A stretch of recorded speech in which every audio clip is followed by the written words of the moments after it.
'Twas the night before Christmas, the snow deep and white. The reindeer were set for their long winter flight.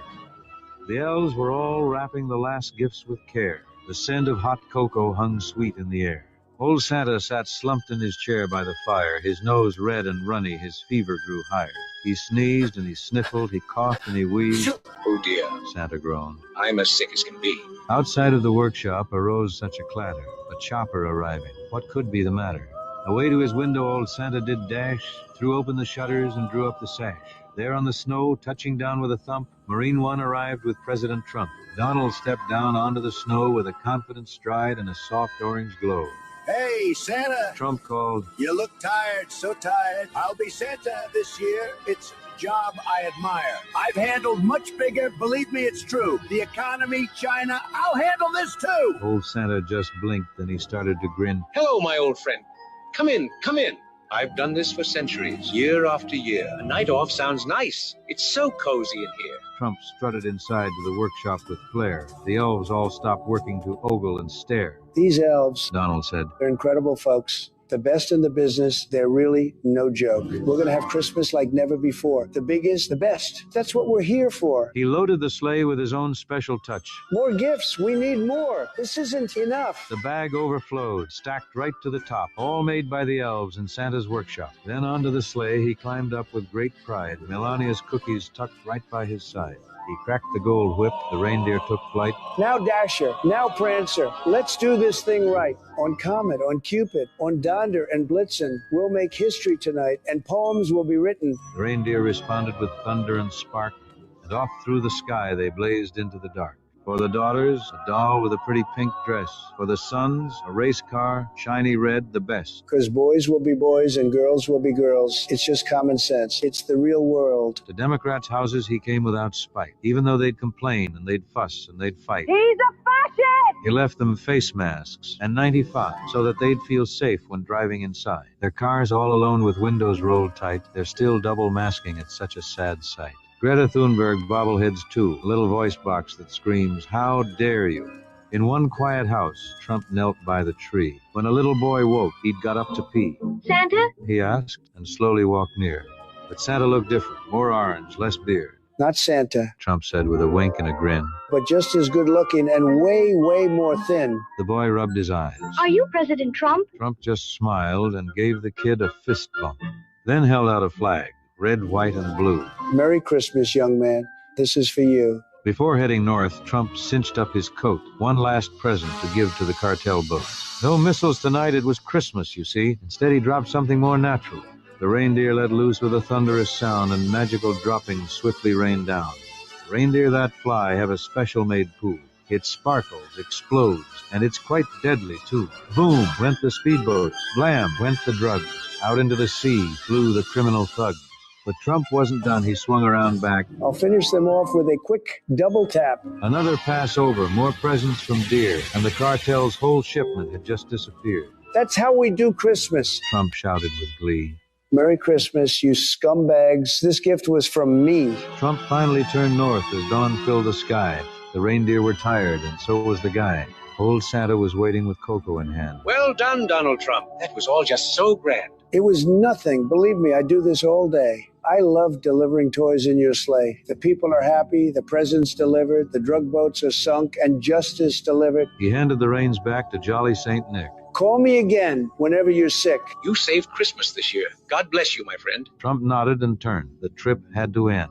Marine One lifted off into the sky, and Santa waved back with a tear in his eye. Trump leaned out the window that cold Christmas day, real loud so Santa could hear him say, To the soldiers abroad and the farmers at home, to the builders, the truckers, wherever they roam, to the cops and the nurses, the teachers, the vets, to the kids in pajamas and the family pets, and even the haters, the losers, the fakes, and even Pelosi, that treacherous snake. Santa heard him exclaim as he flew out of sight. Merry Christmas to all, and to all a good night. But then Santa heard one more thing at the end.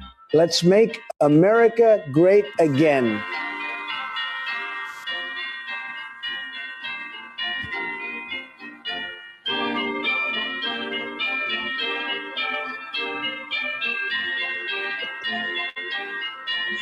All right, you guys. Good morning, peasants. Welcome to another episode of the Peasants Perspective. I thought we'd start out a little bit different today. Okay, so I know for me, every single time there's a holiday or there's a break in the show, I get a little bit sad. And it's not just as a broadcaster. I'd love to just, not have to do this every day. Not that I have to, I choose to. However, I remember being in prison, right? And during the Christmas week, all the radio shows that broadcast 5 days a week, right?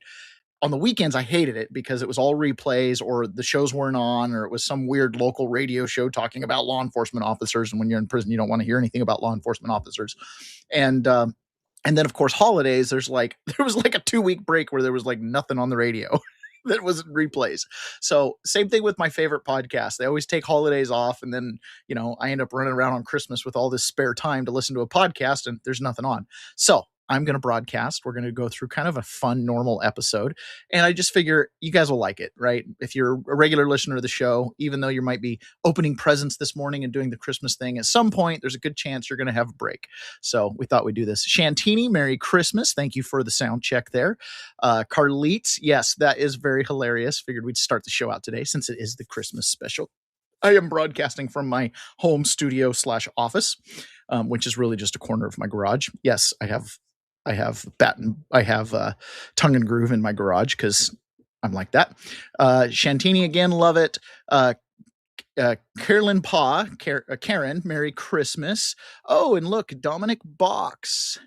Dominic, thank you so much. And you're probably, yep, you're here. Cool, Dominic, how you doing? Hey, Merry Christmas. Can you hear me okay? Yes, I can, Dominic. So just everybody listening, this is Dominic Box. He's a fellow January 6er that I met in the DC Gulag, became one of my great friends. You build some very strong bonds in prison and jail. So Dominic, thank you so much for coming on. Yeah, man, I'm glad to be here. We spent a few Christmases before involuntarily together, and now we're voluntarily choosing to associate today. Yeah. A little bit different vibe. And I'll tell you, I'm going to try to get down. I'm somewhere where I've only got Starlink internet right now. I'm taking a little sabbatical out to the Smoky Mountains. So I want to be judicious with my internet. But, we don't get a chance to have a reunion very often. So any chance to stay connected with some of you guys that I walk through fire with is awesome. So I'm glad to be here, Taylor. It's funny, Dominic, you came into the pod, I think about a week before I did. You left the solitary confinement holding area a day before I got there, if I'm not mistaken. So when I got there, you were kind of new to the pod, but you'd been bounced around the country already by the time you got there, because they dragged you from Georgia to a couple places before you ended up in DC, right? I broke it down the other day, Taylor, and that's one of the craziest things, because when you're caught up in the machine, you just sort of feel it and you kind of form to it. But when I broke it down, I went through 8 different federal facilities before ever even making it to our humble abode known as the DC jail. And 8? 8 different federal facilities, and that's all over the country. Now you ended up not getting your trial or your conviction before we got the pardons, right? So you were still in the gulag when we got the pardons, but you didn't get to get out on the 20th like everybody else. Yeah, that's correct. And I think it's also important to mention, at that time when you and I met, I was still a misdemeanor terrorist. They brought me to all these different places on 4 misdemeanor charges. No violence was accused, whatever. And they still saw fit to bilk the American taxpayer for whatever ungodly sum is undoubtedly being spread to everybody but those who need it. And yeah, I had and that's the interesting thing, Taylor. My case, I know yours. But like I said, I started out with 4 misdemeanors, and the government was not willing. I accepted. If you want to say I trespassed, if you want to say I got a little rowdy with my voice, okay. But despite only being charged with misdemeanors, the only plea offer the government ever gave me was to the potential for a 20-year felony in that obstruction of Congress, right? Obstruction of Congress charge. I refused that. I eventually had a bench trial with the judge in June of 2023. Did not even get a verdict until after Halloween. And then because my case had not been resolved, I didn't have sentencing scheduled until February 21st. I got to sit around until, the judge made the conscious decision to dismiss my case, and they wanted to move me around a little bit more. But we're stronger because of it. And now we're speaking out and have a unique opportunity to speak from a learned, lived experience of those on the inside. So one of the things my wife did for January 6ers while I was incarcerated was she started doing Saturday morning devotionals with different inmates. And Dominic, you made regular appearances on that from the jail, and it was greatly appreciated. And I'm sure actually a few of our listeners here probably listened to those, especially the people that were associated with me prior to J6. So tell me, so we spent one Christmas together in DC, and then I got shipped off and I ended up spending my second Christmas in Missouri. That one Christmas in the DC jail, how unique was that as far as Christmas is concerned? So, it was the first time that I've been away from home for so long. At the time I was living in Savannah, Georgia. I know you were in Washington State. To just be such a distance, so far away from all of my friends and everything I knew, was unique in and of itself, along with just the specter of, impending federal prosecution. It was strange, but I went back, and Taylor, one of the ways that I got through it, along with just reading tombs like Atlas Shrugged, which, we did in many other books, I wrote a lot. And so I went back and kind of reviewed my journal from 2023. And it's funny, I start out the day talking about how somber it is. And Jeff Sable made this beautiful Christmas tree out of a bed sheet and dyed crayons and things like that. But in the middle of my entry, I cut out, and there's a very bold line where I go in and I describe in vivid detail a couple hours later about how I won the James Grant International Invitational Inaugural Christmas Poker Game for the Stars. So you just did little things like that, whatever you could do to kind of, break the monotony. But it was, I don't want to speak for you, but obviously we want to be with our families and our friends, but just the circumstances of what it was that kept us away from our homes at that time, I think there was a profoundness and a significance that was just understood. The thing is about that Christmas, so this would have been the 2023 Christmas, Donald Trump had far from won the election. Right. In fact, he had just barely, had he even won the primaries yet? I can't remember. He'd obviously announced, but we didn't even know if we were like, a pardon was like, that would be a great Christmas present next year, and so we were all looking at a minimum of a year plus left inside of wherever prisons we ended up in or jails. And so that was kind of like, for some of the guys that were in there in the pod with us, that was their third Christmas incarcerated. And yes, one of the inmates, Sable, he took a bed sheet.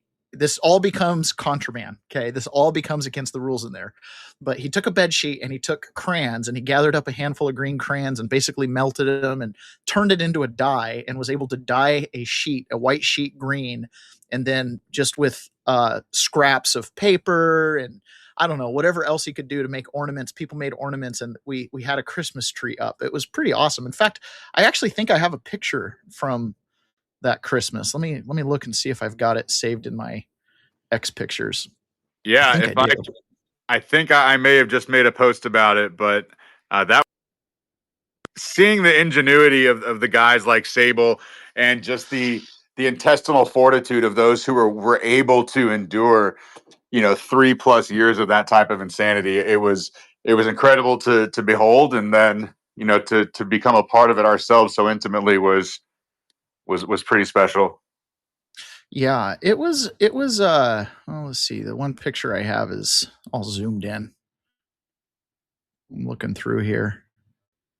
I will send it to you so we can get it up on the screen for your viewers. Yeah, that'd be great. Oh, wait.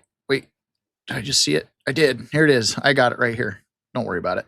Okay, let me share this. Okay, so this was the Christmas 2023 picture right here. So there's my fat face right there. Let's see, Dominic, where are you at over here? Now I am very mysterious You're right looking. there. I'm directly to the right of the tree in the back. Right here. This is people can see my mouse circling your face. So this is Dominic Box right here, everybody. Oh my goodness, what a crew. So here's the green sheet, and it barely looks green in this picture. This picture, people ask all the time, how'd you guys get pictures in prison? They gave us laptops for discovery. If you were pro se or you were in the midst of your trial and your attorney requested you to have access to your discovery, they gave laptops. Now, some laptops had the cameras either not present or broken. Some laptops still had a camera.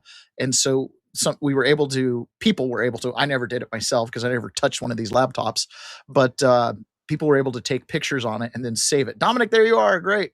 Hey. So anyways, that is our Christmas 2023 from the jailhouse picture there. As you can see, we're all dressed in orange. not the most traditional of Christmas colors. It is not my most flattering look, I'll tell you that. But what was a true godsend and saving grace were, when I see you're not rocking one, you just got a t-shirt on, some of the sweaters and the thermals that we've got that for whatever reason you had to have them, like say I'm a large, you had to get like a triple XL or anything else was about 3X or normal size. But we managed to survive the brutality of political incarceration over winter in DC. And I'm sure you'll remember as well, there was, and I think it was in 2023 when it was just frigid and brutally cold. We did a call out to what was really a genius move by the prosecution to allow us to do these podcasts every night from inside the jail. But we talked about how we were able to see our breath and how, waking up next to what was effectively an ice cube in your bed or your steel frame of that whole contraption. We put a call out. We asked for any help because there was no control over the weather, the temperature, and the Patriots on the outside. And I'm sure people that, listen to your wife and your prior audience, they called in, and less than an hour after we logged off, we got some extra blankets and we got a little warmer. So it was a Christmas miracle. The American people are great. It was more than an hour, but that was so I can't remember exactly what date that was, but yes, it got frigidly cold. And I mean, you didn't have enough blankets. We didn't have enough clothes in the pod to stay warm. There was a cold snap in DC, and apparently there's 2 boilers at the prison and only one boiler was working. So it couldn't keep up with like hot water, hot showers, hot air. And I guess they'd had a budget for the boiler. Like they'd gotten money and hadn't fixed the boiler yet. So yes, we put a call out, and that day the marshals came around. Do you remember they put us back in our rooms and then they came door to door and asked, are you cold? And we were all like, yes, as we're wearing like blankets over our head. And that night they came and issued every single person in the jail, not just our pod, but every single inmate in the jail. They issued them as many blankets as they wanted. And I remember thinking like, what a difference. Like, all these African-American inmates, which 99% of the jail, except for the J6 pod, was African-Americans. They had no way to get the marshals out there. They had no supporters on the outside that could make a lick of difference. But when we got cold, you know, that group of men that you saw that picture there, people called their homes. We called out on the vigil, and next thing you know, marshals show up and they took action. And they ended up getting that boiler fixed, and we ended up having, in fact, that's probably why we're not all dressed up in double sweaters there in that picture. Right. I think it was just before that or just after. I can't remember. Yeah. But yeah, there's a lot of good things. Well, and you know, Taylor, that was one of the cool things is it wasn't anything about us in particular as J6ers or the people that were on the outside. It just showed kind of the power of when you have a unified voice or a collective attention or focus on something, even if it's an issue just as not small, but as simple as fixing a boiler or increasing heat, you can really affect that change from the inside. And I noticed in the longer times I was there, when they would have the area neighborhood commission elections, they would have candidates, which was cool. You know, you could run to represent the neighborhood from inside the jail. Most of their platforms would include references to the power of the J6ers. And it was really just, you know, hey, let's focus on something. Let's not have 38,000 fractured different voices screaming in every direction. But I believe we did affect some change, and I'm sure the BOP and the DC jail specifically were glad to see us go in January or whenever we left. Yeah. But I don't want to derail it too much, but Taylor, did you experience any of that diesel therapy that I kind of talked about? I know you ended up in Springfield, Missouri, but if your journey was anything like mine, they probably did not take an as the crow passed flight straight to Missouri.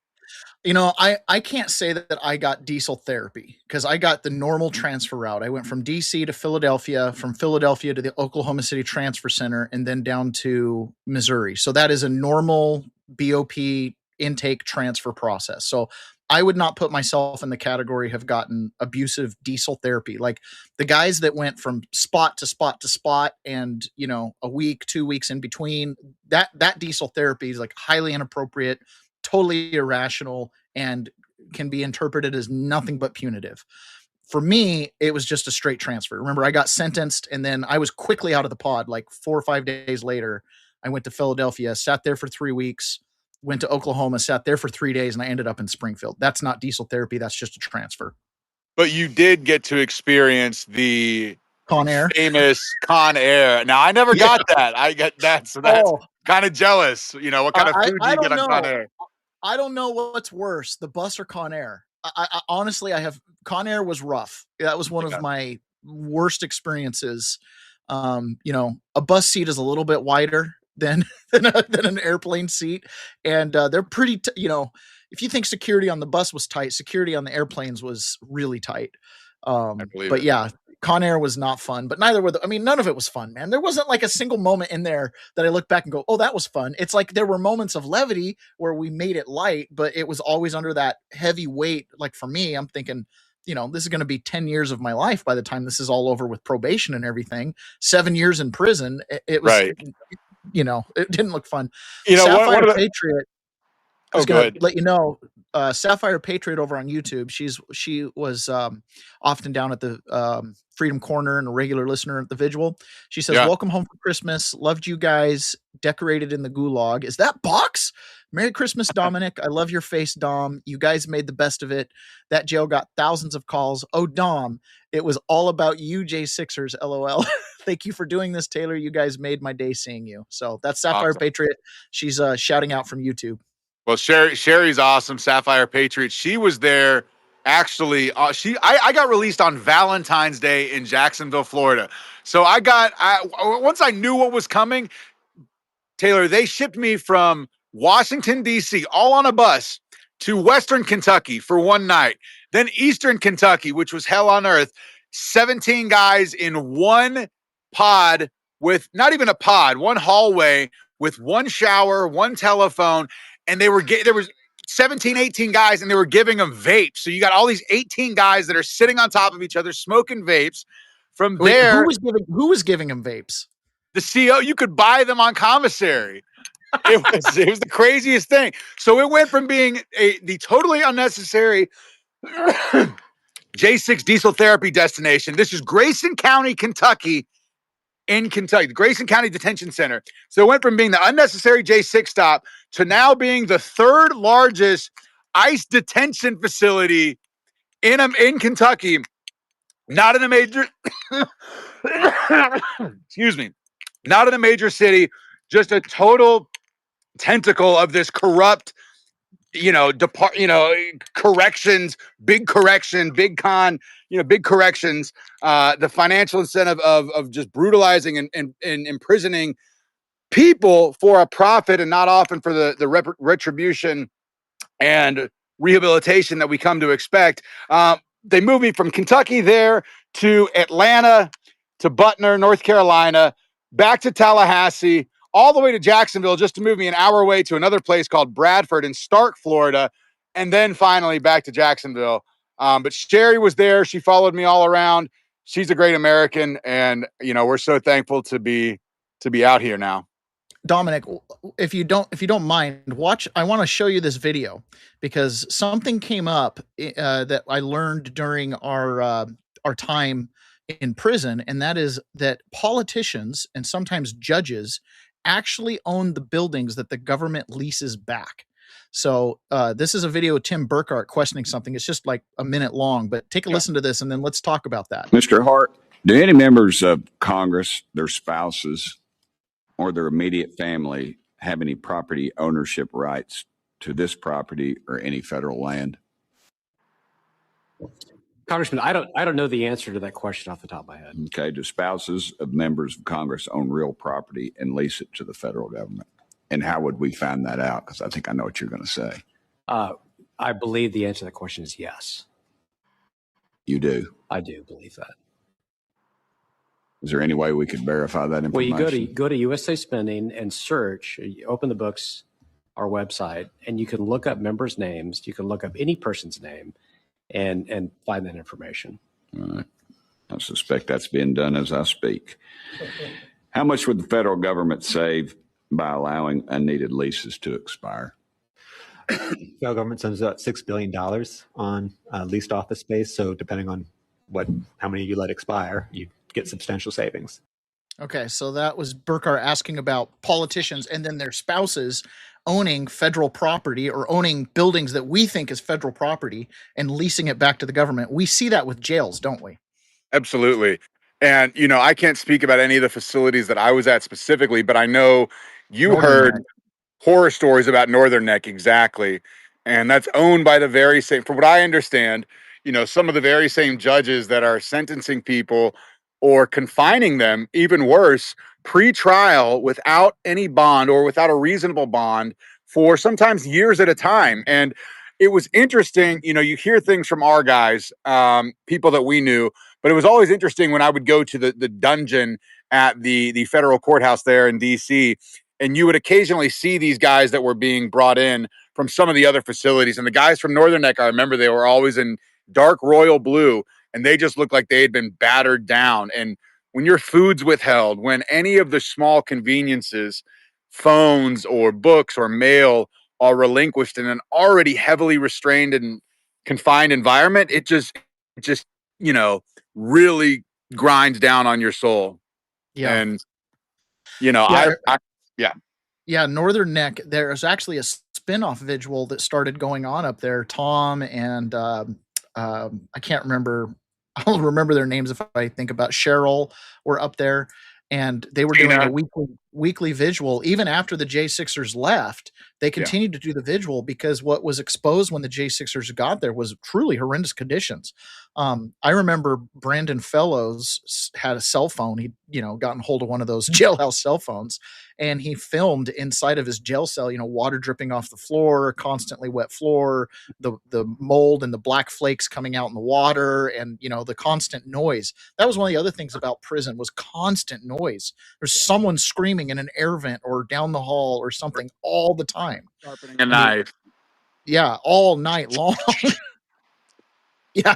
Did you ever go to did you ever end up any places where you heard the singing metal at night where they were sharpening shanks? Yeah, no, absolutely. I wrote a funny short story about that because when you're at home, I have a white noise machine, whether it's the ocean or the crackling of a fire. Well, my first time experiencing punitive solitary confinement, I'm just hearing every night. And I'm thinking, are those rats? Like, I know they're there, but they're usually pretty quiet. Well, lo and behold, it was some of my new neighbors sharpening what oftentimes became full-on swords. And, people hear about shanks in prison, and they think they're these tiny little things. Taylor, in my experience, that wasn't the case. I can't even get it all on the camera. They could be like 18-inch long, like samurai blades, practically. Yeah. It's a crazy thing, but Taylor, I got to hop off. I just wanted to wish you, Marie, everybody out there a Merry Christmas. It's so much better being out here than where we were, but without where we were, I wouldn't be here. So I'm thankful for it. Man, I really appreciate you jumping on. Dominic is awesome. Glad to see you again on this Christmas. We'll do it again next Christmas. Absolutely. You're welcome on the podcast anytime, Dominic. Any of your news stories, anything you want to push out, just let me know and I'll get it posted and feature it. Thank you, guys. Merry Christmas to everybody out there watching. This is a good man. Follow and support him in any way you can. And if you're interested in any of my work, check it out on X at Dom Free Press. I'll see you on the battlefield. And by the way, before you log off, Dom, Dominic is the one who encouraged me to read Atlas Shrugged in prison. Became my favorite book of all time. And for those that work with us over at 1776live.us, you have a lot to thank for this man to help clarify a lot of the things that I knew in life. Ayn Rand had already thought through it. And she gave me the words and the ability to kind of, teach it in an applicable way today. So Dominic, thank you big time. Of course. God bless, Be surprised guys. how many people you've affected by sharing that book with me. I'm happy to hear that. Man. And one thing I'll button it up real quick. Even if you don't agree with philosophically everything that Ayn Rand espouses or believes herself or put into practice, that is truly just an epic work of writing that, as Taylor and I are both, voracious readers, I love to read, but that took a real commitment to get through it, not because it was too extravagant or, difficult to understand, but it was just an immense story that dealt with some very serious philosophical issues. And it was fun I think he actually even beat me to the end, but it was a pleasure reading that book and being here with you today. So we'll see you next year and long before then. All right. Sounds good. We'll see you, man. Bye. Oh, that was fun. That was fun to see Dominic again. I'm so glad you guys got to meet him. I reached out to a couple of other J6ers to see if they could join me this morning. And obviously Christmas morning is a little bit tricky to get someone to peel off. So I'm glad Dominic was able to join me. But before we move any further, I'm going to take advantage of everybody on here, and we're going to talk about AIM controllers. Ready to level up your game? AIM controllers is where custom meets unbeatable value, and right now it's the best deal of the year. We start with the official Sony and Xbox controllers, fully compatible with console and PC, no functionality lost. Then you go wild with custom features, smart bumpers, paddles, grips, stick height, custom buttons, even design your own PS5 snap panels. And here's the part that no one else is doing: lifetime warranty on all modified parts. That's right, lifetime. What other company does that? Exactly. Normally, a fully loaded setup could run you $400, but during our one price promo, it's just $209 USD or $182 Euro for Jen over listening in England, no matter how many features you add. Use code RUMBLE at checkout and lock in. This is your sign. Go to aimcontrollers.com and build the last controller you'll ever need. So my daughter is in town for Christmas with her fiance. Yep, she got engaged while I was in prison. And anyways, they were sitting down on the couch yesterday with their laptop open and two controllers plugged in, and they were playing a video game together. And I just thought, man, it's a new world. I've never played a video game with my wife. Okay, so let's jump into our show here. One of the things that is going on in the Supreme Court is they are just about ready to get rid of, gotta find the right tab. They're just about getting ready to get rid of congressional districts that are drawn based on race. So that is a great thing. And I got to find it here. Here we go. This is a new format when I broadcast from home, so it takes me a second to get everything moving here. But there's a push right here to get rid of congressional gerrymandering based on race. And Democrats are testing the president's authority because they're terrified.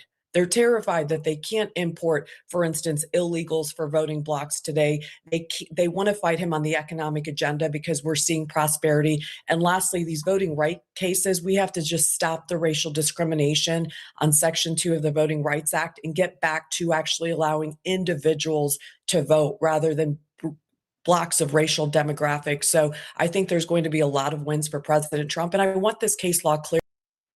So that's one of the great things is Donald Trump on every single front, right? When we talk about elections, which is crucial for the Democrats, Donald Trump is dealing with the election. One of the things that the House has passed now multiple times is something called the SAVE Act. The SAVE Act would basically require proof of citizenship in order to vote. Now, anybody with half a brain, this is obvious, right?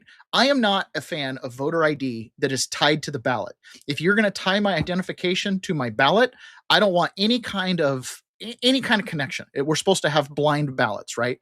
But to be able to accept a ballot, to receive one, then we should have to produce some type of state ID or some kind of proof of citizenship. Seems completely logical. The SAVE Act accomplishes that. It does not tie a unique identifier marker from your voter ID to your ballot.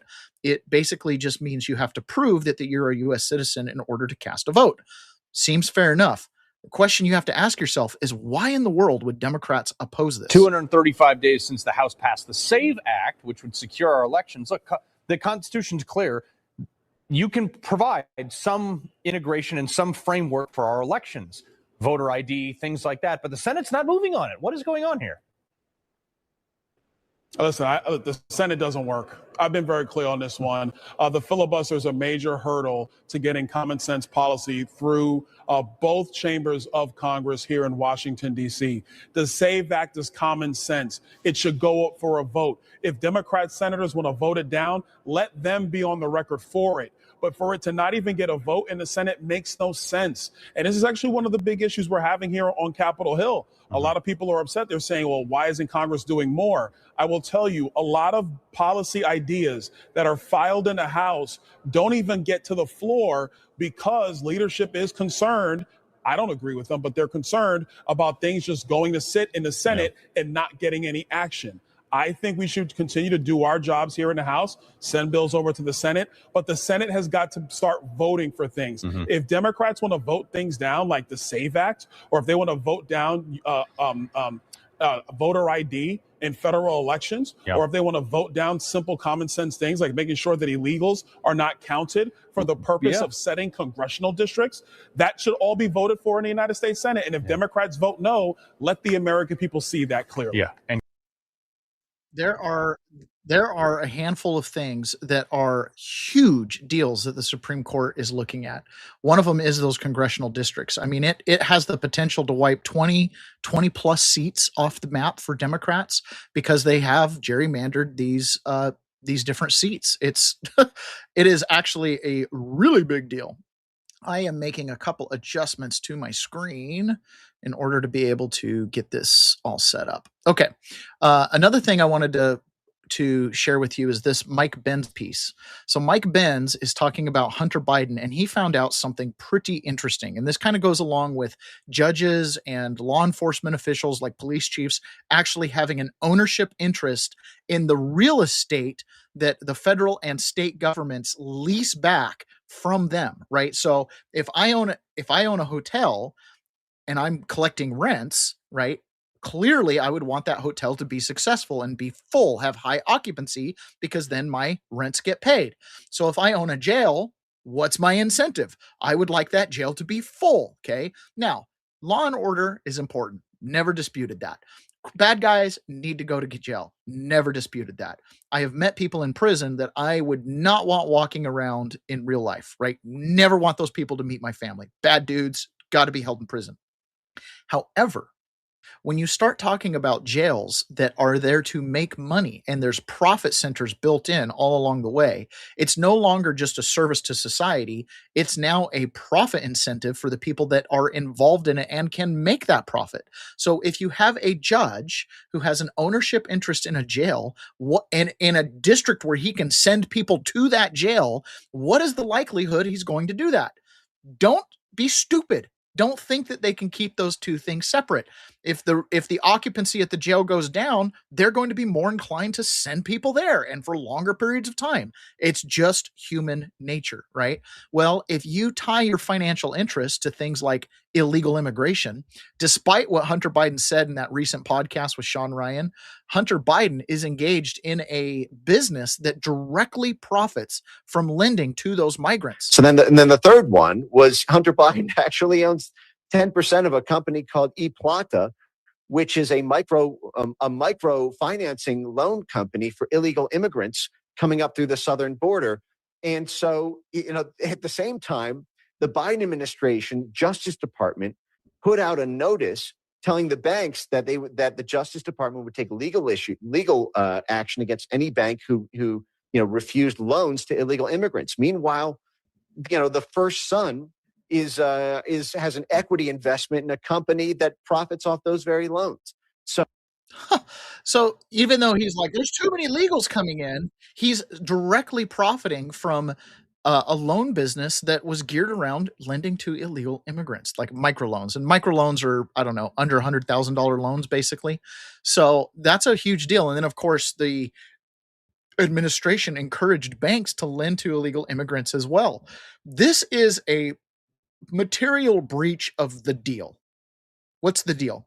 The deal is the trade-off that the body politic, the American people, we the people make with the government, right? By empowering the government and giving it all these awesome powers over our lives, which have just been increased by legislatures over the years.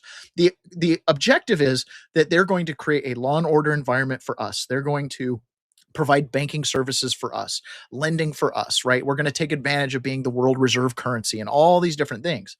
That deal goes out the window when you open up the benefits to people who have not paid in, people who do not have birthright, people who do not have a legitimate lifelong interest in this country. They're here transiently, right? And then we pay them to be here. So the deal is broken. And the reason the deal is broken is because one of the major political parties has gone all in on breaking the deal. You can ask yourself a lot of questions. Why does the Democrat Party support unfettered migration? Why does the Democrat Party support all of these different policies that are just damaging to us? Scott Adams gives a pretty good little analysis here. And this is yesterday. Scott Adams is back at home. He's still got a lot of health challenges. And I'm actually going to speed up his playback speed because I can't hardly tolerate him at one time speed. So I'm going to speed it up just a little bit for us. You guys will be able to listen to it just fine. Anyways, Scott Adams is talking about how the Democrat Party is essentially just a criminal organization. And I'm not excluding the Republicans from this, but there's one party that seems to be all in with a couple Rhino members tagging. Is it going too far if I said that the Democrats are a criminal organization, the entire entity? Now, I don't mean every voter. Voters probably are just, going blah, blah, blah. Everybody's bad. Democrats have some problems, Republicans have some problems, but I prefer the Democrats. So most voters, I think, are blissfully unaware of just how much crime is happening. But if you look at it collectively, you're just some of the things. So you've got thousands, if not millions, of NGOs. And we know now that the NGOs are essentially money laundering operations. So those would be mostly Democrat criminal organizations, or at least they've been involved in something that would be, I think you would call it money laundering. We know that these SNAP funds were massively stolen and that was primarily by Democrats. We might find out that Act Blue is a criminal organization. I think we will. Some people say that our elections were rigged primarily by Democrats. That would be crime. You could argue how proven that is or not, but in my opinion, I think the rigging of elections is just a fact. And I think it leans heavily toward the Democrats. Not that no Republicans ever cheated, but probably there's a pretty big difference in scale. Then there's everything in California. Basically, it seems like every dime that California gets, it just disappears. The fire recovery money didn't go to the people who were recovering. The bullet train never happened. The money for the homeless didn't help anybody. So pretty much everything in California is even worse than Minnesota. And it's all criminal. To me, it looks criminal. And then you got this whole operation where the Democrats find ways to fund teachers who are all Democrats, and then they donate to Democrat people. So you got some kind of circular money laundering thing. Then you've got the main Democrats who pulled the Russia collusion hoax. You've got the Clinton, what was that big Clinton initiative that was probably just a money laundering thing? Yeah, the Clinton Foundation, thank you. So pretty much every major story that involves gigantic fraud seems to be Democrats. Now, just to be clear, I'm not giving Republicans a pass. Maybe they're just better at it, right? It's hard to believe that all the crime is just on one side of the political aisle. That would be weird, right? But am I wrong? Am I in a bubble? Am I in some kind of a bubble where I'm only seeing the Democrat bad behavior? I hear lots of accusations about Trump personally, but that stuff tends to be all transparent and public. He's not hiding it. It's in the news. It's You can tell he did this with crypto.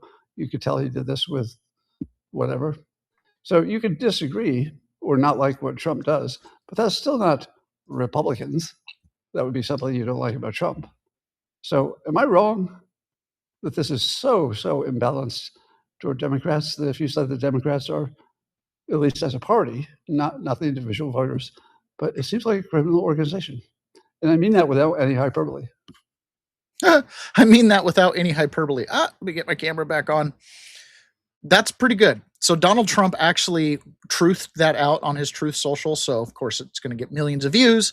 That is kind of an interesting take. Am I in a bubble? Right now, I believe that every single state government, and I know this because I've worked with people in, I don't know, I haven't counted. It's not all 50 states, but it feels like that some days. It's probably 25 or 30 different states where I've worked with people intimately with core issues, with jurisdictional issues, with like property rights and stuff like that. I've dealt with some probate situations in different states around the country, just kind of a smattering of kind of the peasants' challenges when it comes to interacting with either local or federal government throughout the whole country.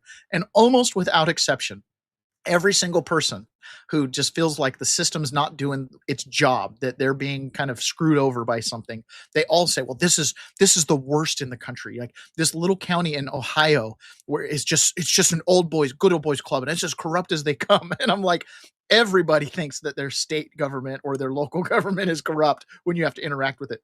And a lot of that has to do with the mechanisms, right? The actual logic of the system is kind of geared up against you.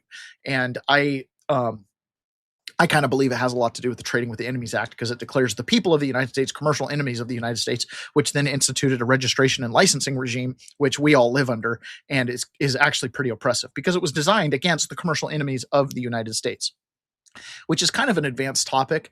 But basically, the bottom line is the people get screwed over and over and over again. So if the Democrat Party is a criminal organization, we know what's going on in Minnesota, with the unfettered immigration of Somalis that have then taken advantage of the social safety net systems that we have. For example, 75% of Somalis are on full government welfare programs, everything from Section 8 to SNAP to any other programs that they qualify.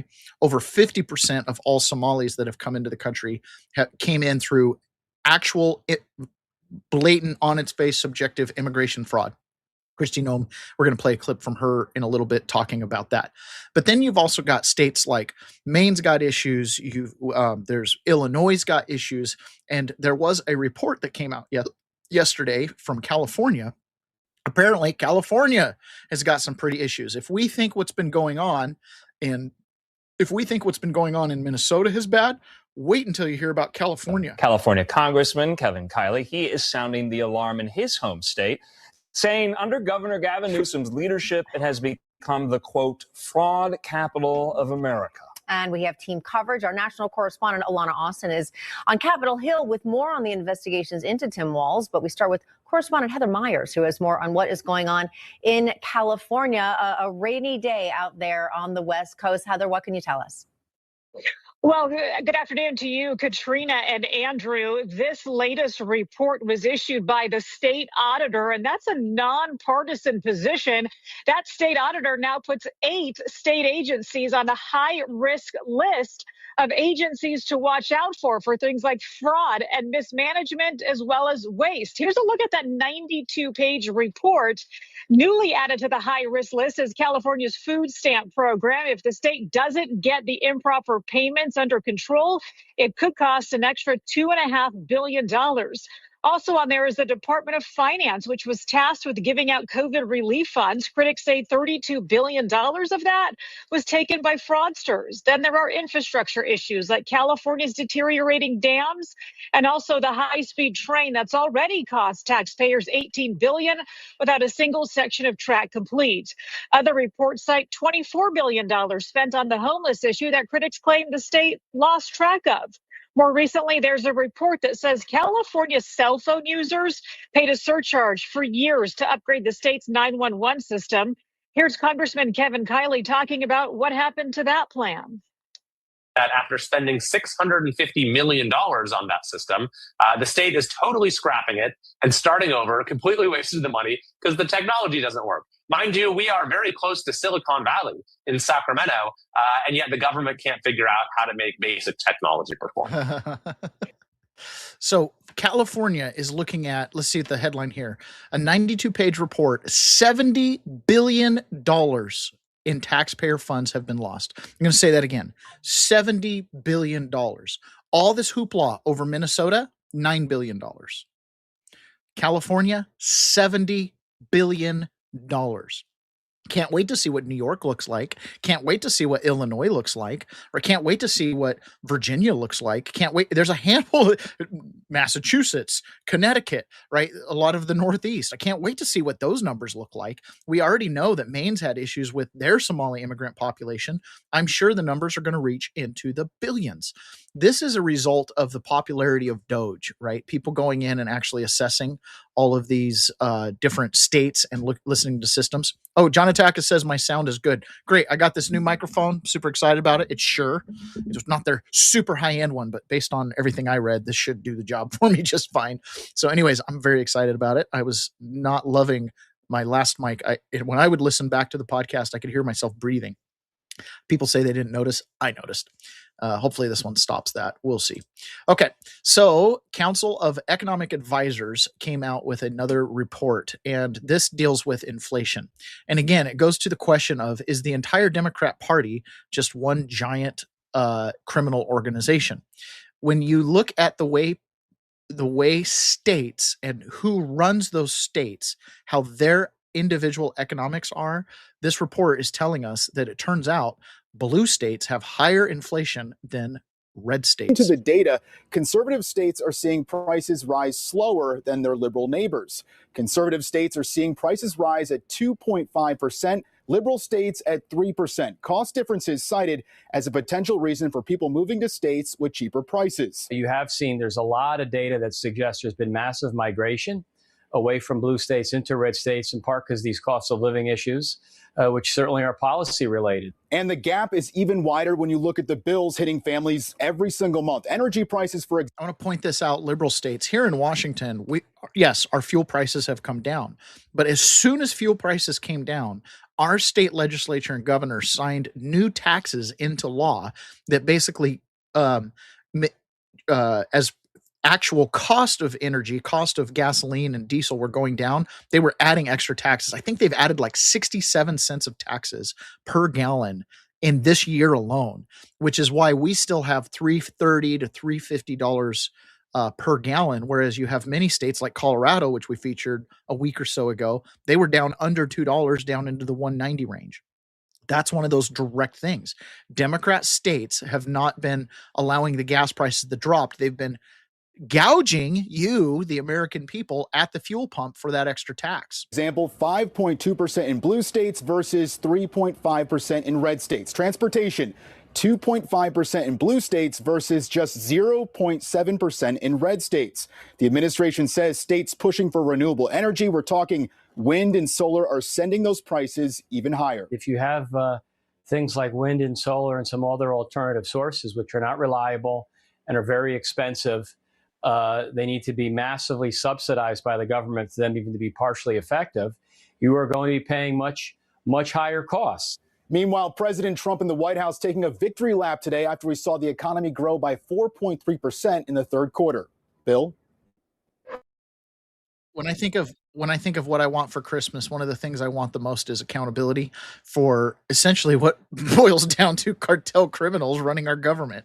Now, we have detailed the Emerald Robinson reporting along with the Patrick Byrne reporting about the Venezuela Cartel del Sols that has infiltrated our country and infiltrated our government and infiltrated our voting systems through the Dominion and Smartmatic and I think ClearVote's included in there as well, voting systems. If ClearVote's not, which I'm sure they're just controlled by some other cartel, and how the Venezuelan cartel essentially is the, president of the corporation of cartels, with the Mexican cartels basically being like sub to the Venezuelan cartels.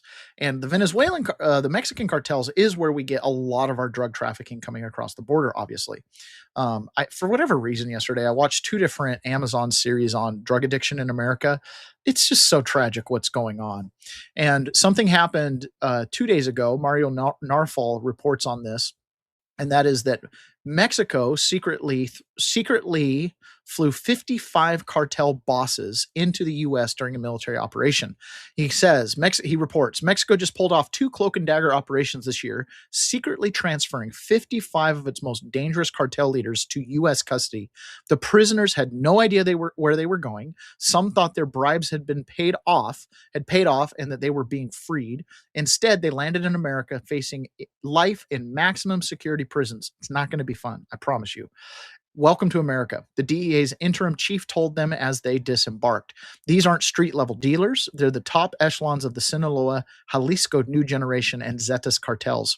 Rafael Caro Quintero, charged with killing DEA agent Kiki Camarena in 1985, is among them. I cannot believe it has taken 31 years to finally get Kiki Camarena's killer in prison. Of all the things we've done with Mexico, NAFTA, USMCA, everything else, that guy couldn't be turned over. It's stunning to me. It took 30 years to get him into our custody. The Trevano brothers, who killed 18 prison officers from behind bars and controlled a network of 600 inmates across Mexican prisons, are now in Virginia. The operation required 2,000 Mexican special forces, decoys, convoys, frozen bank accounts, replaced prison staff, and new catering companies to prevent poisoning. Officials feared if word leaked, cartels would stage escapes, trigger riots, or assassinate their own leaders to prevent them from talking. Why the sudden cooperation? Trump administration pressure, including threats of punitive tariffs if Mexico didn't crack down on drug trafficking. Now these cartel bosses face a choice: cooperate with the U.S. authorities and potentially get reduced sentences, or keep silent like El Chapo and spend 23 hours a day in a windowless cell for life. El Chapo's son chose cooperation. His godfather, El Mayo Zambada, faces life at his January 13th sentencing. A third transfer is already under discussion, and the source is the Wall Street Journal. And I credit Mario Narfal for the breakdown. Really good news there. Now, if we make the connection that the cartels are tied in with U.S. and other countries' intelligence operators, which this has been the thing, right? The CIA and the intelligence agencies got into the drug trade. That creates their black budget, which they use to fight terrorism. And then the terrorists help the drug trade. It's like, totally Machiavellian type situation going on. These drug traffickers have hollowed out our country. Anybody who has spent time in the Midwest, especially rural Midwest, knows the damage that meth has done. When meth started out being bathtub meth, small amounts, it was horrible. But the United States government got on top of it and almost completely eliminated homegrown meth labs in the United States. I mean, almost completely. Made it very difficult to buy the precursors at your local Rite Aid and pharmacy and all that kind of stuff. Well, the Mexican cartels jumped right in and started dumping meth, in rural areas across America, and it has devastated us, right? I was in one of the documentaries I was watching yesterday, this DEA agent who lives in this local community in Arkansas where this documentary was filmed, and it featured addicts, dealers, and then law enforcement, and some documentary crew ran around with all 3 of those groups. This 25-year veteran of the DEA had a list of they did like some Operation ICE something, and they arrested 49 people. Of the 49 people they arrested, 48 of them were just local community members. And he pulls up the list of, all the arrests, DEA, their little picture thing they do. And he goes, all of these people here, and he scrolls through all the bottom of the people on the list. He says, all these people are addicts. None of these people are real dealers. None of them have jobs. None of them, are tied to the Mexican cartels directly. They're just addicts slinging dope to other addicts to pay for their own addiction, right? They arrested one singular Mexican cartel member that was basically transporting the large quantities of drugs up there. And it showed his interrogation, and he's like, I can't talk. I can't tell you where I got it from. They'll kill me. I'll be dead tomorrow. I can't talk. Get me my lawyer. And of course he had a cartel lawyer. And that was it, right? So they basically came in to clean up the town, and the very next day, a new Mexican is going to be coming up, dropping off ice. And sure, they took 49 users off the street, but those aren't the real dealers. The next user who just pops up right behind the ones they arrested starts dealing because, my dealer went to jail and you're a user. Can I bum some off you? And now you've got a dealer. It's the saddest thing. It's the saddest thing. So knowing that the intelligence agencies might be involved with this, stuff like what's going on with John Brennan, who ran the CIA, right, being the subject of an actual criminal indictment at a grand jury is a big deal, right? By arresting all of these cartel members, bringing them over to the country, there's a possibility some of those 55 might talk and they might point the finger, and this grand conspiracy we see to overthrow the United States government, we might see just how deep those tentacles lie. Last night, we broke the story that former CIA Director John Brennan and his lawyers have told a federal court, they took an extraordinary step and told a federal court he has been informed, John Brennan has, that he's going to be a target of a criminal grand jury investigation in Florida. Now, what does that mean? A target means someone who's likely to be indicted. That's what the U.S. Attorney's Manual defines it as. Well, Brennan's lawyers are asking the chief federal judge in Miami to intervene, to stop the indictment from occurring, arguing that the Justice Department is judge shopping and venue shopping. In fact, they specifically said they're very worried that the Trump Justice Department might try to get the case in front of Judge Eileen Cannon. That's the judge in Fort Pierce, Florida, who dismissed one of Jack Smith's prosecutions against President Trump. She's not liked by the left, definitely not liked by John Brennan's lawyers.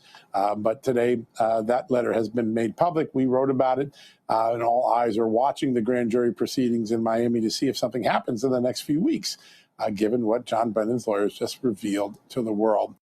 Imagine if there was a tie-in and we found out through the judicial process that the CIA and John Brennan in this grand conspiracy, and they're taking payoffs from cartels, they're working for the cartels. It'd be just an absolutely crazy revelation. So on one hand, super excited to hear about some accountability for John Brennan on the Russiagate front. But there's also, Donald Trump seems to be very, very committed to really eliminating these cartels and eliminating just the worldwide drug trafficking problem that happens. Again, you're never going to eliminate drugs until you eliminate the cancer that rots people's souls away, which causes them to turn to drugs. However, making progress, just literally taking it off the street. When I watched those documentaries yesterday, a lot of it is just because it's available. If heroin wasn't on the streets, if meth wasn't on the streets, people wouldn't use it. So let's take a quick break here and let's talk about coffee. Still haven't tried 1776 coffee? Now's your shot. The 1775 starter kit just dropped, only 1,000 units. You're getting the bold dark roast that hits hard, the smooth medium roast, and the Vitality mushroom coffee for clean energy and laser focus. All single origin, small batch, toxin free and mold free. Plus, you're also getting a gold spoon clip because freedom isn't scooped with plastic. A frother strong enough to stir your coffee and your mother-in-law's opinions, and a black 1775 tumbler. $170 worth of coffee and gear, yours for $99.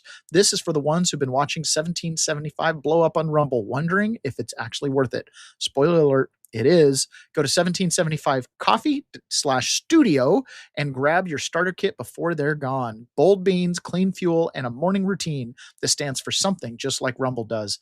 I had my small coffee this morning, and I can't wait till the show's over to have another cup. Probably be about time to open presents with the kids. All right, so let's talk about Tim Walz. Tim Walz got asked a question about all of the voter fraud that's been going, or not just voter fraud, fraud in general going on in Minnesota. And he gave a speech the other day where he talked about basically not having a problem putting bad guys in jail. And, I'm the chief law enforcement officer in Minnesota, and we've been putting people in jail for all this fraud. Well, somebody actually followed up with him about this, because turns out he hasn't really been putting anybody in jail, even though he made the claims. And this was his response. You said that you take responsibility for putting people in jail, but all the fraud so far has been federal prosecutions. Why did you say, erroneously say that you... I didn't erroneously say that. We're the ones that our agencies are bringing it up. We're referring them over. This is... All right, stop the tape. Well, there goes her press pass for daring to ask a follow-up question to Tim Walz, but he's lying again. He's doubling down. he did not refer cases to the feds, especially in Feeding Our Future. The legislative auditor pointed this out, that the feds, the FBI, alerted the MDE, Minnesota Department of Education, in February of 2021 about Feeding Our Future fraud. And it was a whole year later when they did their raids and their investigation began. So the feds are tipping the walls off, not the other way around. He's lying again. He's lying again. Politicians' mouths are moving. What's he doing? Lying. So that is a direct result of Doge. February 2021, Elon Musk gets in right away when Trump's inaugurated. They plug AI into the government systems, and bada bing, bada boom, you find out fraud going happening all over the country, and they start notifying different states. I would imagine red states are taking action on a lot of this stuff on their own independently, which is why it's not showing up in the news as much, except for places like Maine, which, is Maine a red state or not? hard to know. Anyways, Kristi Noem was being asked about the immigration in Minnesota. And I already mentioned this earlier, but she shares a startling statistic. You told me to look into Minnesota and their fraud on visas and their programs. 50% of them are fraudulent, which means that wacko Governor Walz either is an idiot or he did it on purpose. And I think he's both, sir. He brought people in there illegally that never should have been in this country, said they were somebody that they're not. They said they were married to somebody who was their brother or somebody else. Omar. Fraudulent visa applications, signed up for government programs, took hundreds of billions of dollars from the taxpayers, and we're going to remove them and we're going to get our money back. So denaturalization, right? Taking away people's legal status to be here, whether it's citizenship or a green card. Obviously, a green card's a lot easier and a work permit's a lot easier to revoke. Citizenship, there's probably going to have to be some type of due process. But gosh, if they did commit fraud, what do? You have to go. The litmus test for all of this is going to be Ilhan Omar. Ilhan Omar allegedly, boldface, committed immigration fraud to come to this country. Boldface, married a brother, put it on the application. She was 17 years old, claimed her daughter had her father had legal status. He did not. Her whole application reeks of immigration fraud, but she got elected to Congress. So you have to denaturalize her, take away her citizenship. Then you're going to have to turn around and you're going to have to deport her. Are they going to do that? Does DHS have the willpower to do that? It's easy for Kristi Noem to point it out. It's easy for Trump to put a truth social post, but to actually go forward and do it, that would send shockwaves through the Somali community. If Ilhan Omar isn't immune, I'm not immune. If you want to see self-deportations of Somalis go up because they don't want to go back to Somalia, presumably, they'll head over to England. They'll head over to the Netherlands. They'll head over to Sweden, any of these other countries that are taking people in rampantly, right? They'll self-deport if they take Ilhan Omar out. That is one of those one stone, many birds type of situation. So we'll see if they actually do it. Metal is Good says, Merry Christmas. I have to say just how happy I am to see you on Rumble, a free man this morning. Yes. And Metal is Good. We had Dominic Box on earlier. So make sure you go watch the replay from the beginning of the show, because Dominic and I got to reminisce about our good old days and the DC Gulag. I don't know about good old days, but anyways, good to see you there. Carlitos, I can't wait to see what Houston, Harris County fraud looks like. Yeah, I imagine there's going to be fraud in every county. It's just the nature of the game. It's a question of scale, right? It's a question of have they institutionalized and made the fraud the program. It's one thing for somebody to individually go and get a bad loan or fill out a bad application or something like that. It's another thing when the government straight up encourages it. Okay, Donald Trump was taking phone calls from NORAD yesterday, kids calling in to track Santa, because, every year NORAD tracks Santa, which is really fun. And Donald Trump, true to his character, was pretty clear about this Santa Claus character. We got to make sure he's a good guy. On him. Yes. Right. I hope he will. Yeah. Right. I Good. hope the dreams come true. Has a tracker on him. Okay. Well, we track Santa all over the world. We want to make sure that Santa is being good. Santa is a very good person. We want to make sure that He's not infiltrated. That we're not infiltrating into our country a bad Santa. So we found out that Santa is good. Thank you. Bye. Santa loves you. Santa loves Oklahoma like I do. You know, Oklahoma was very good to me in the election. So I love Oklahoma. Don't ever leave Oklahoma, okay? Don't ever leave Oklahoma. We got to make sure Santa's a good person. That's why we track him, and he is a good person. So we're letting him go. Oh, so fun, man. Donald Trump has got to be one of the funniest presidents we've ever had. But he's not wrong. We do have to pay attention to Santa. Anybody who comes across our borders, especially in a red sleigh being pulled by mythical reindeer with shiny noses, right, is highly suspect. So if anything goes wrong, Christmas Eve, Christmas morning, Santa Claus is going to be one of the first subjects. This right here is Santa Claus having to answer some pretty tough questions about a situation he found himself in last Christmas. When I found her body just, lifeless on the floor, that image just seared into my brain. And I called the cops, of course, and, but it was too late. Couldn't do anything for her. The smell of death. You never forget that smell. What were you doing there? What were you doing there? I was just dropping off some gifts. Just dropping a couple gifts off. At 1 o'clock in the morning. Well, I didn't want to wake her up or know that I was in the house at the time. So I was trying to be courteous. So, how did you gain access to the premises? The chimney was open, so I came down through that. Look, I know what you're trying to say here, and like I'm the one that called the cops. Yes, you did. Okay? Let's play the audio from that call. Well, no, we don't have to. All right. Holy this bitch is dead. But these cookies are so good. Okay, yeah, I had a couple of cookies before I called. I don't think that makes me a murderer or anything like that. But you were wearing gloves that night. Oh my God, you people! I wear gloves. Okay, they're prescription gloves. My doctor prescribed them. You have a hand disease? I don't have to tell you that. That's HIPAA. That's HIPAA. I don't have to tell you. That's a HIPAA violation. I'm being HIPAA violated right now. Sure. Okay, I'm the victim here. Okay, Mr. Claus, can you speak to the naughty list you've made? Miss Jameson was supposedly Oh my God, on it. it's just a list. It's a list. Everyone makes lists. It's a list of people that I think don't deserve material goods every year. It's not that big of a deal. Schindler made a list. He won an Oscar. Mr. Why Claus, are you getting mad at me Mr. Claus, for making if it a she was on normal the thing that naughty people list, do why is were make you lists? bringing her gift? This is exactly how they got my boy Diddy. This is exactly how they got Diddy. Everybody makes lists. She was on the naughty list and showed up dead. It's a little comic relief. I thought that was kind of fun. But Donald Trump's right. Anybody who's coming across our border needs to be vetted, even Santa Claus, because, you never know. Metal is Good said, I absolutely love this. Yeah, it's a fun one. Okay, Donald Trump also took another phone call on Christmas, and this right here, I need to clip out this little bit because it's one of the funniest things I've ever heard. Listen to this. He was really good. Well, he sounds like he's good. Sounds like he's got a good mom too, right? Yeah. Say, we love President Trump, right? That's so nice. Yeah. I voted. Oh, wow. I'll bet your mom voted properly. I bet we love. That's the part. I bet your mom voted properly. Our mom loves Trump. I bet your mom voted properly. I had a funny little thing happen to me yesterday. So my oldest son's got a girlfriend, and my kids are like, they're kind of done with the whole dad went to prison thing. And anytime I bring it up, they're like, Dad, you always bring it up when our friends are around. I don't mean to do it. I don't know why I do it. Just seems to be this running joke.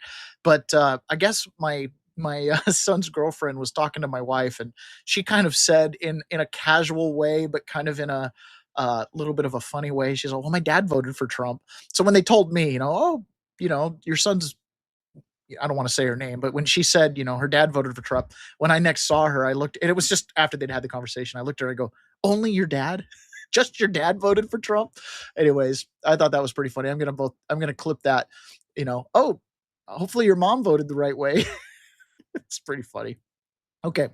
One of the things that also happened in the news yesterday was we found out that the Southern District of New York, the SDNY as it's called, where all good cases go to die, had an extra 1 million plus documents on Jeffrey Epstein that they had not turned over to Pam Bondi. Now, keep in mind, early on in Trump's presidency, there was a big hoopla about Pam Bondi saying the information's coming down from New York. We're going to review it. Stuff sitting on my desk, right? There was this big, huge deal about the first binders they gave to influencers in the White House that had all publicly available information. Well, after Massey and Ro Khanna passed that bill and to release all the Epstein data, the Department of Justice started releasing the Epstein data. First, it was a whole bunch of pictures. Then it was a whole bunch of emails and other files and things like that. Well, they got notified from the Southern District of New York that there's an extra 1.5 million Epstein documents that were not previously turned over to the DOJ. Okay, couple things to consider here. First of all, it would be nice if those documents were the documents that everybody thinks exist, right? A list of clients, investigations into these other elites that were chumming around with Jeffrey Epstein and their involvement with these girls, probably a lot of drug and not, I don't know that Epstein was super involved with drugs, but 100% involved in gun and money laundering. No doubt about that. Okay. So it'll be very interesting to see what these documents have. But these documents have been in possession of this crowd. This crowd right here is coming out of the New York FBI, which remember, FBI is a part of the Department of Justice. So the Southern District of New York's got your DOJ people, but then there's an attached FBI office there. One of these guys early in Trump's administration was fired from the FBI for basically refusing an order. And this is the send-off he got from this FBI, this SDNY office that held back these Epstein documents. So in the context of this being a hoax, and in the context of Epstein, you know, the Democrat Party, which Scott Adams alleges is essentially just one large criminal organization, having possession of these documents, who knows what's in them or has been inserted in them? We've already seen the Democrat Party try to run newspaper clippings of Miss Universe pageant pictures, claiming that those were in the Epstein files, when they were just literally newspaper clippings. By blacking out the pageant contestants' faces, it made it look like they were underage kids or something like that. We've already seen the Democrats try to blow up any reference of Trump in the Epstein files, and all of a sudden, there's 1.5 million documents that are missing, and they came out of this office. It's right here.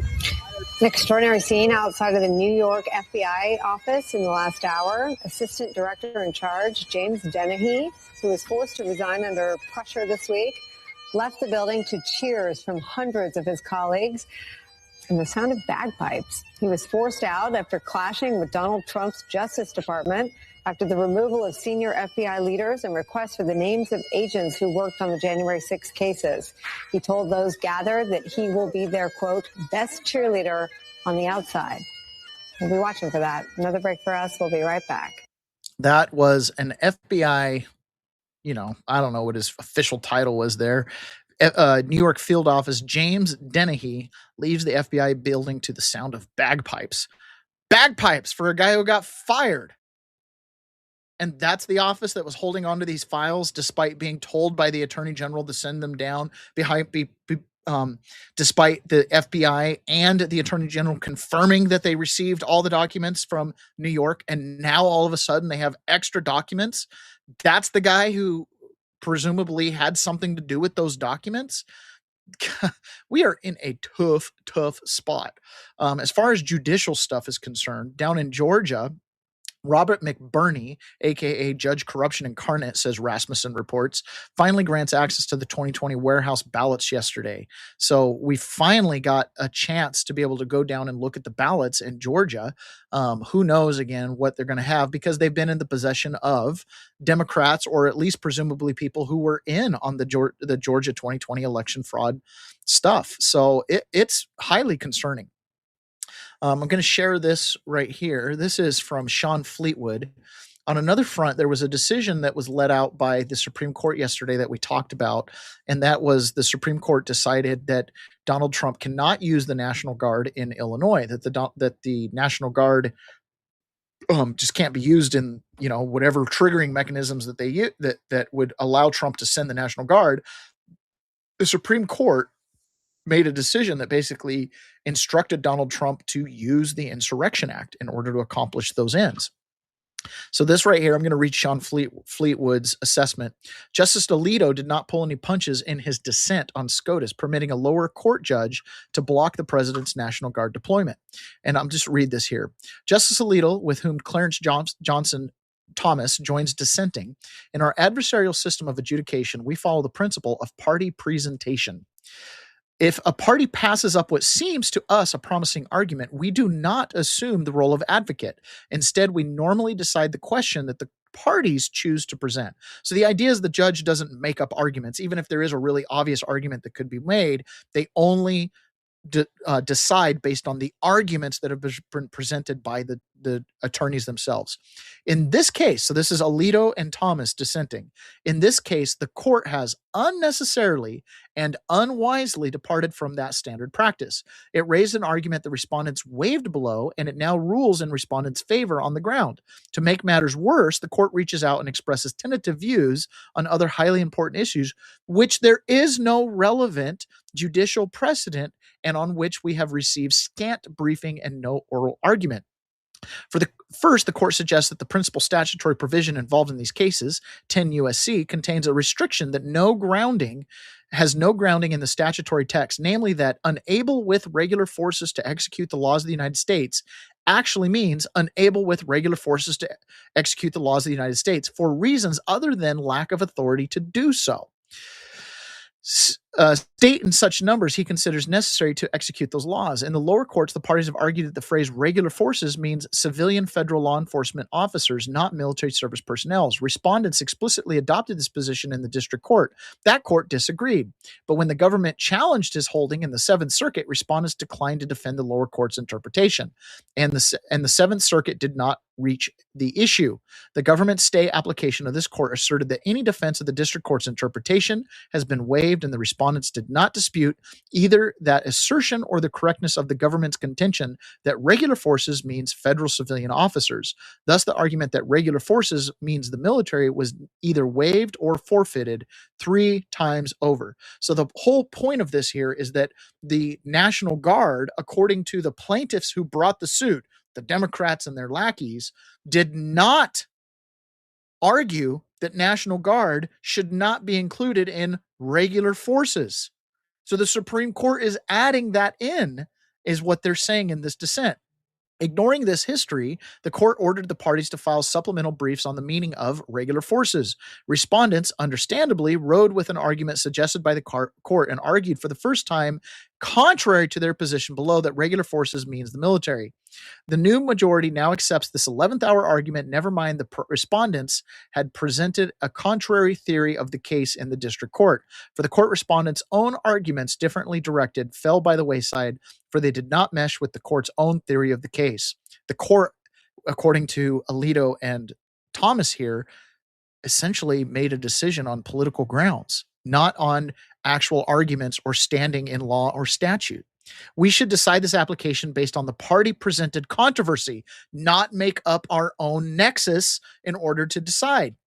That controversy centered on the district court's holding that, contrary to the president's determination, civilian federal law enforcement officers were in fact able to execute federal laws in the Chicago area. If the court has doubts about the party's interpretation of the phrase regular forces, it could assume on top of all this, the court fails to explain why the president's inherent constitutional authority to protect federal officers and property is not sufficient to justify the use of National Guard members in the relevant area for precisely that purpose. I'm not prepared at this point to express a definite view on these questions, but I have serious doubts about the correctness of the court's views, and I strongly disagree with the manner in which the court has disposed of this application.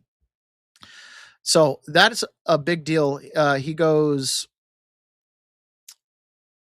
on to say, if the term regular forces means federal civilian law enforcement officers, that interpretation would mean that the president would have to conclude that the immigration laws could not be enforced in Illinois, even if all other federal law enforcement activities were put on hold, and every federal law enforcement officer in the country, including every FBI, DEA, Secret Service, and ATF agent, every postal inspector and deputy marshal, and all law enforcement officers employed by other agencies were transferred to the area and assigned to that task.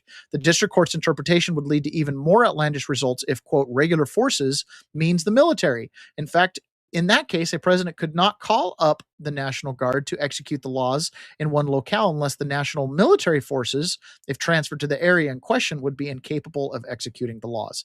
So in this whole thing, they set up a situation, the Supreme Court did, where essentially the president of the United States is being backed into a corner where he's going to have to declare an insurrection in order to execute the laws of the land. Once you declare an insurrection, we talked about this yesterday, you open the door to everything, because what is an insurrection? Could all that fraud in California be considered an insurrection against the United States and her people? Could all the fraud in Minnesota and all the illegal immigration stuff all be considered an insurrection? Once you go down that path of declaring an insurrection, you untether the executive branch from any legislative or judicial authority. The whole point of the Insurrection Act and the president's ability to do that is essentially to have the power of the king to act quickly, right? To be able to make decisions executively without politics and without being bogged down, because it's in the oath of the president to preserve the Constitution. So if he views the Constitution as being violated, which the interpretation of that is any law being broken, right, then he has a duty to fix it. This is a big deal. This is shared by a former federal prosecutor on Fox News. I can't remember his name. He comes on pretty frequently. He's one of the contributors there. And he talks about just this situation that's been set up by the Supreme Court. Recently, Insurrection Act inbound said, look, I'm trying to enforce the laws with ICE agents, with federal law enforcement, and I can't do it, so I need to call the National Guard. But the statute says the president has to be unable to enforce the law with regular forces. What does regular forces mean? We don't know. The Supreme Court has never decided that question before yesterday. The Supreme Court now says regular forces means you have to try with the regular armed forces first before you can bring out the National Guard. So the unintended consequence here might be that the president is going to have to call the 82nd Airborne or the Marines or the 101st Airborne Division, as, for example, President Eisenhower did after Brown versus Board of Education in the South to enforce desegregation. President Trump might have to do that first in order to protect those federal buildings, those ICE agents. And then if they fail, he can then call out the National Guard. Got it. J.B. Pritzker, the governor in the state of Illinois, is saying this. Today is a big win for Illinois and American democracy. This is an important step in curbing the Trump administration's consistent abuse of power and slowing Trump's march toward authoritarianism. That's purely political. I think the president has obviously tried to work within the framework of the law as his legal eagles have seen it. 15 seconds or so. What happens from here? And I guess I answered my own question when I say I'm not surprised by Pritzker's response, and I guess you aren't either.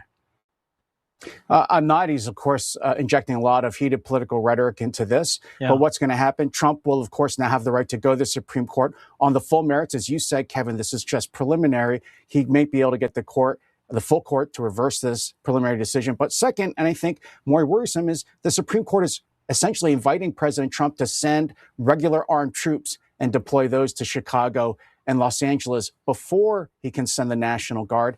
I think a governor would rather have National Guard troops than the 82nd Airborne and the Marine Corps patrolling the streets of Chicago. Yeah, especially when you think of... I would presume that people would rather have National Guard who are, our sons and daughters that are based in our communities and only serve on weekends, right? I'd rather have them in our local cities than active duty Marines. But they're forcing President Trump's hand. Before we get to the next little story about the Rothschilds and how international bankers are able to basically manipulate markets and control governments, I want to talk about gold for a second. If you've been paying attention to the direction of this country is headed, you already know our financial system is being intentionally sabotaged. Duh. Inflation is not a mistake. It's draining your savings while the political elites consolidate power. Every time Washington prints another mountain of cash, your dollar becomes weaker and your future becomes more vulnerable. That is exactly why you need to go to mygoldguy.com/rumble and get in touch with My Gold Guy. He isn't like the big name gold companies that bait people with free gold or silver coins while quietly inflating their prices. That is deception disguised as generosity. My Gold Guy refuses to play that game. He is a no-frills, American first precious metals dealer whose mission is simple: give you the best possible prices so you can protect your wealth without the gimmicks and without the smoke and mirrors. Go to mygoldguy.com/rumble Fill out the short form and request your complimentary consultation. He will give you real information about the economy, the instability ahead, and how physical gold and silver can anchor your future when everything else starts shaking. When you sign up, you'll get this free gold and silver guide, which every American who cares about financial security needs to read right now. Do not wait. Do not assume things will work themselves out. Protect what's yours. Visit mygoldguy.com/rumble today. Get your consultation and get the guide. This is the time to act. It is incredibly important for us to diversify our savings and how we, the people, hold our wealth, because most people don't actually understand how big money works. We're talking high finance. When we're doing high finance and you're dealing in, millions of ounces of gold, and then you're dealing with script that's collateralized by that gold, and eventually we get to a system where the gold isn't even collateralized, the script just gets written. This right here is a former head of CIA station chief. His name escapes me right now. He kind of ran in a lot of QAnon circles. He wrote a book on pedophilia amongst the elite and different government leaders and stuff like that. Anyways, he was assassinated just after Biden was inaugurated. And his name escapes me right now. Anyways, but he's talking here about how the Rothschilds and all central bankers are able to take nothing and turn it into something, like, for example, land. And it's important for us to understand this, because this happens all the time. When we talk about the Democrat Party being a criminal organization and all the grift and graft, that's down here at this level. There's another level of corruption up here. These are the real masters of the universe, the people who actually influence entire governments. It's because of their ability to do stuff like this. When Rockefeller or the Rothschilds want to buy land in Paraguay, they simply give themselves a $3 billion fake bank account, transfer the funds through the SWIFT system, and pay cash for real land. So they've basically stolen that land with an act of fraud. There are two really big predictors of revolutions. The first is the concentration of wealth, which compound interest does, which is why banks are evil. And the second is loss of faith in the legitimacy of the government. We're there. Okay? The U.S. public has zero faith in the instruments of government at the state, national, and to some extent the local level. And the concentration of wealth is absurd. I mean, when the Koch brothers make $3 million an hour on interest, something is seriously wrong with how we're managing money. This is all a digital fabrication. But the bottom line here is that the banks have stolen $43 trillion. That's counting interest. Bonds issued by the Federal Reserve are fraudulent bonds. They're unconstitutional. They're technically illegal. I agree with everything he's saying there. The bonds issued are unconstitutional. You don't realize this, but every court case creates a bond. That bond is paid by the taxpayer, and it's based off my estate. There's a whole background to all of this that is smoke and mirrors. It's creating money from nothing. Creating money from nothing. But what central banks can do is they can create money from nothing, and then they can purchase real things like land anywhere in the world with no money, right? Funny money, just a promise that other people will pay the interest, but they paid cash, right? It's a completely broken system. And what this does is it puts governments in hock to these big bankers. And with these central banks comes taxation. They go together. The United States Central Bank, called the Federal Reserve, nothing federal about it except the name, right? The Federal Reserve and the IRS were created at the same time. The Federal Reserve creates the bonds, of which we, the people, are the security and the collateral, and then we are assumed to be needing to pay the debt. So there's a Project Veritas undercover journalist that went in to and met with a gentleman named Alex Mina. So I'm going to share this with you. It's a long clip. We're not going to play it all. I just want to read some of the highlights here. Okay. So it says, here it is, artificial intelligence. Remember when the Democrats hired 87,000 blank holes to go after the American taxpayer? This is one of them. Alex Mina, who works at the IRS Criminal Investigation Divisions, caught on hidden camera. The Internal Revenue Service has no problem going after small people, shooting people, putting people in prison, and destroying people's lives. End quote. He said that. Then he drops the bomb. The IRS is unconstitutionally using AI to access everyone's bank account nationwide. Like in 6 months, AI, were able to capture $500 million. So they were able to find taxpayer fraud to the tune of $500 million. Now, when you understand how the IRS works and that recapture of $500 million, it sounds all good and dandy, but it wasn't coming from like typically legitimate fraudsters. It was coming from people who misfiled a tax return, or, one of the things the IRS is notorious for doing is doing little spot audits where they'll just literally delete something out of your tax return to cause you to go in and have to amend it. And almost always you end up paying more. Taxes are funny like that. Menisa calls the IRS when the IRS recalls what an IRS agent told him. When I went to the criminal investigation unit, the guy said, the first person you shoot, you're going to remember. But after that, you're going to shoot like 100 people and you're not going to remember any of them. He adds, IRS agents are a-holes. They are the definition of an a-hole. So we'll just play this for just a minute here. You can hear the So beginning. AI has access to like everybody's bank account? They see the amount in your bank account, yes.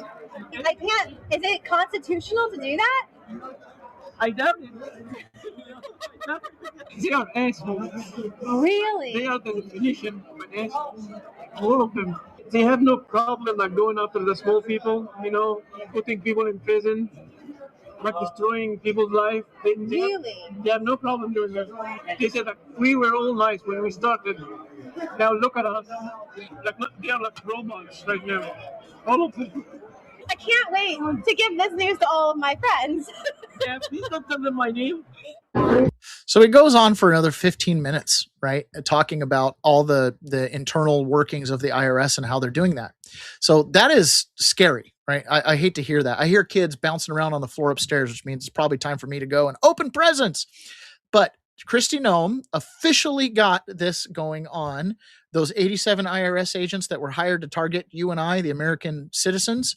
Well, now they've been reassigned to DHS. Crossing moments ago, IRS agents could soon be going on immigration raids. Homeland Security Secretary Kristi Noem asking the Treasury Department to deputize their agents to help arrest and remove migrants from the United States. So far, no response on this plan from the Treasury. Woohoo! 87,000 extra armed IRS agents being transferred over to DHS to help with deportations. That'll put things on fast track to deport. However, they're going to now be well seasoned. And I promise you, they're not just going to get laid off when it's over. They're coming back to the IRS because that's just how the world works, right? So we empower them to go after those people. I had a couple sections here on flock cameras and all of the AI things they're using to track us. We will get to that. In fact, I might just do a special broadcast just on that. You need to be aware of how AI is starting to track us because we, the people, have a right to privacy, but we have to enforce it, which means we have to be private. If you are having issues with taxes, if you are having issues with your local government or any issue, right? You're being attacked, audited, investigated, or whatever, please get a hold of us over at 1776live.us. We have some remedies, peaceful remedies to settle issues with the government, specifically the IRS.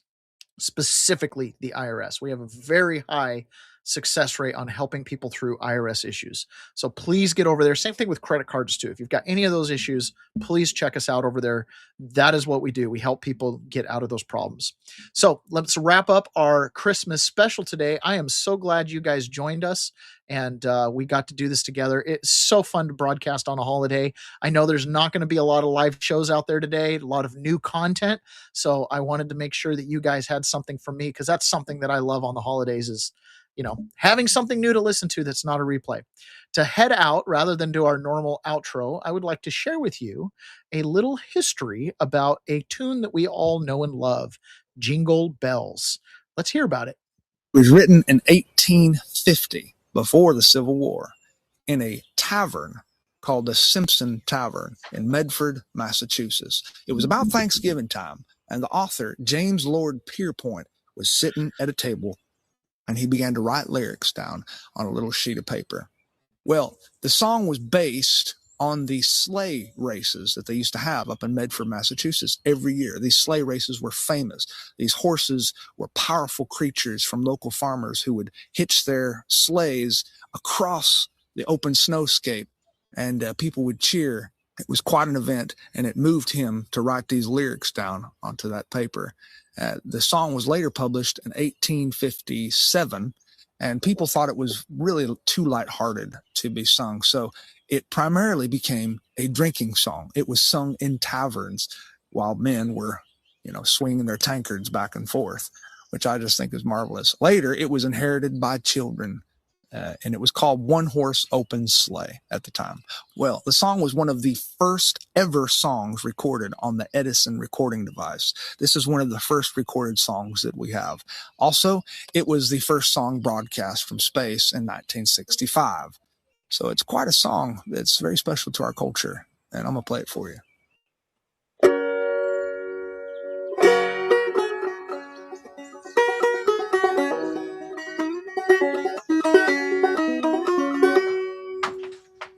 Dashing through the snow in a one-horse open sleigh, o'er the fields we go, laughing all the way. Bells on bobtail ring, making spirits bright. What fun it is to ride and sing a sleighing song tonight. Oh, jingle bells, jingle all the way. Oh, what fun it is to ride in one-horse open sleigh. Jingle bells, jingle all the way. Oh, what fun it is to ride in one-horse open sleigh.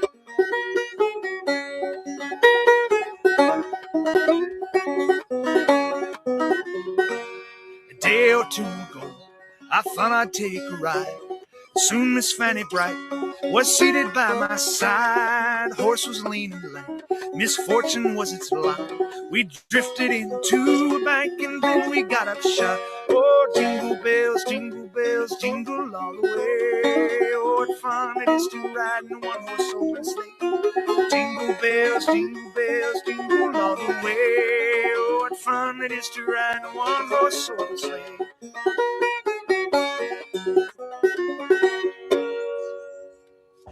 Merry Christmas, you guys. Merry Christmas. Merry Christmas. Merry Christmas. And we'll see you tomorrow. Love ya. Bye.